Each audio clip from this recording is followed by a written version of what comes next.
But you know, that kind of idea, which you also say is worrisome. How do we begin to counter it?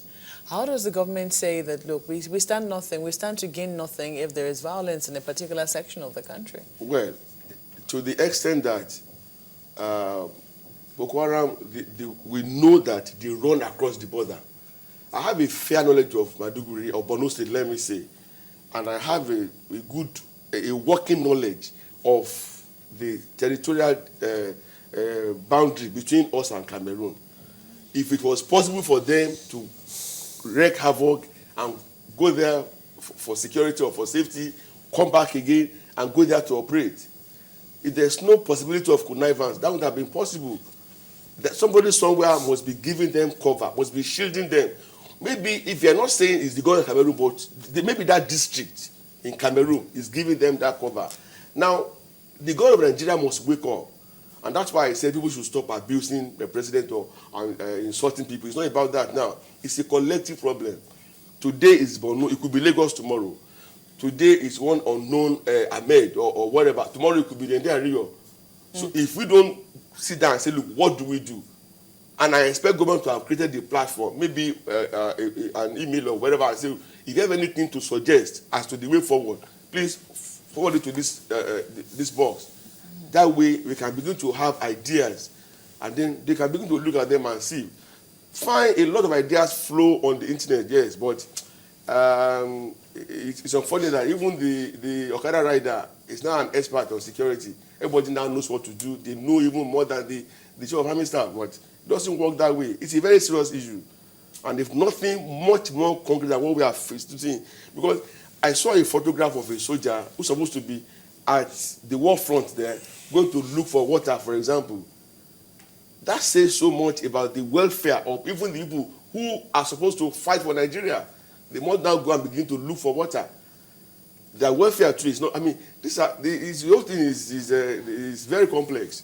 But they must begin to address them. So otherwise, by the next election, the election will not take place. How much influence do you think that the next election is having on this current fight? The thinking for the next election? Again, I don't subscribe to the idea of people who were saying that because somebody said they will make the country ungovernable for Jonathan, okay? That what we are seeing is an offshoot of all that. Well, somebody said the Northeast has large assembly of voters, and that they want to excise that portion. It's neither here nor there. Some people could technically be working that out. It's not impossible, but I don't have my facts to that effect. But I don't think we cannot, I mean, we should just neglect that. The authorities should critically look at it. Like they couldn't take JAMB exams in those places. Okay, if the student could not sit for JAMB, how then are we going to have elections in those areas? So it's a possibility. But who are behind it, I don't know. But government should be able to know. Everything still boils down to our information gathering, intelligence gathering.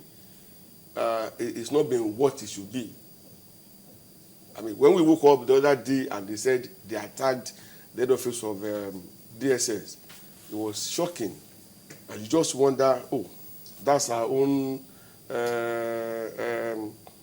what do you call it? I mean, our own head of, the security, CBN, as in central point of security in Nigeria, being so carelessly managed. But it was not successful. It was repelled. It was repelled, and lives were lost.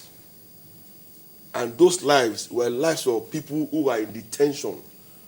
As I'm talking to you, nobody has given us the hard facts of what transpired on that day. Maybe later it will still come out, but we don't know the true facts.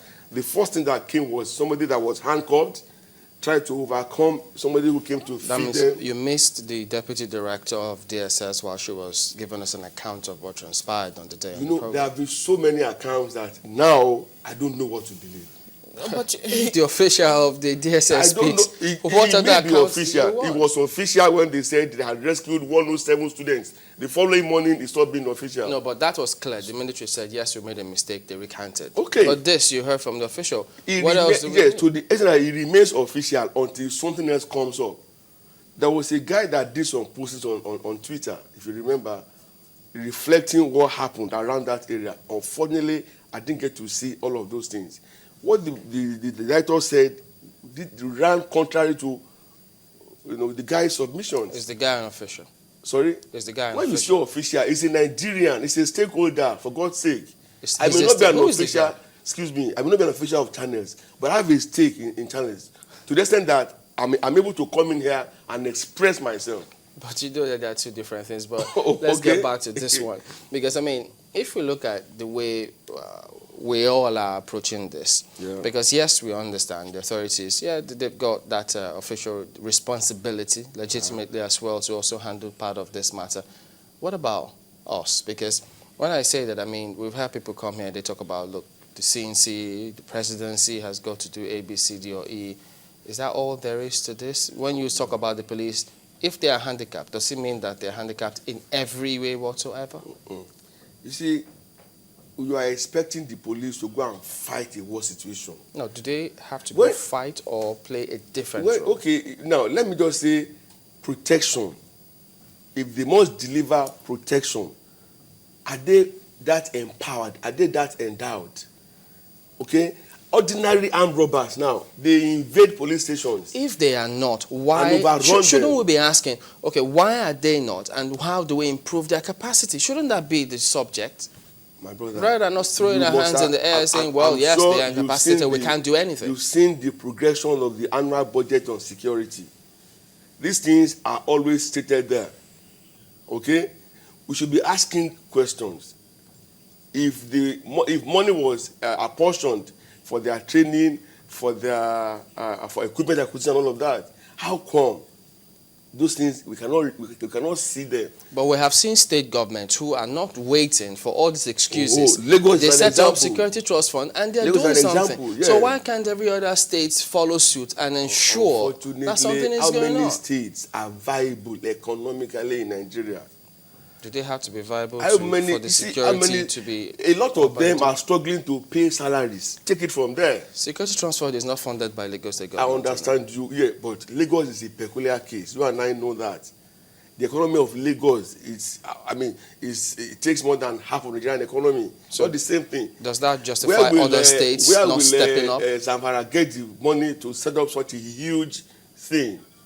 Okay, it's massive. I'm telling you, it's massive. What we must all say is the federal government at the center, where the bulk of the fund is, okay, should wake up. Okay, if they were sleeping, fund the police, empower them. If it means sending them abroad for training or bringing in experts to come and train them here, let it be. Get the current things for them. You will not send the policeman with old arms and ammunition to go and confront people who have modern and more powerful arms, you know? It won't work that way. Okay, we have to thank you for coming on Dehinde Ariyo, also looking at security and how we sort this problem out.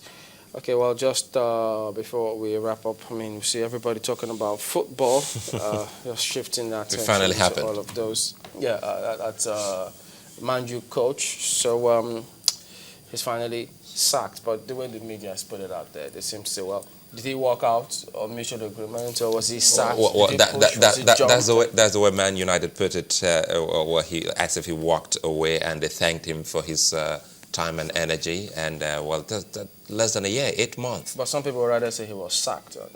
A subtle way of saying he was sacked. Anyway, he's been sacked. Oh dear.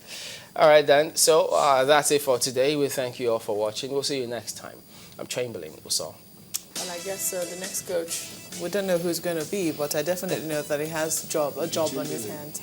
And that will be it on this side as well. Thank you so much. I'm Maukwe Ogun. Well, many thanks. I'm Sulaiman Alede. Bye now.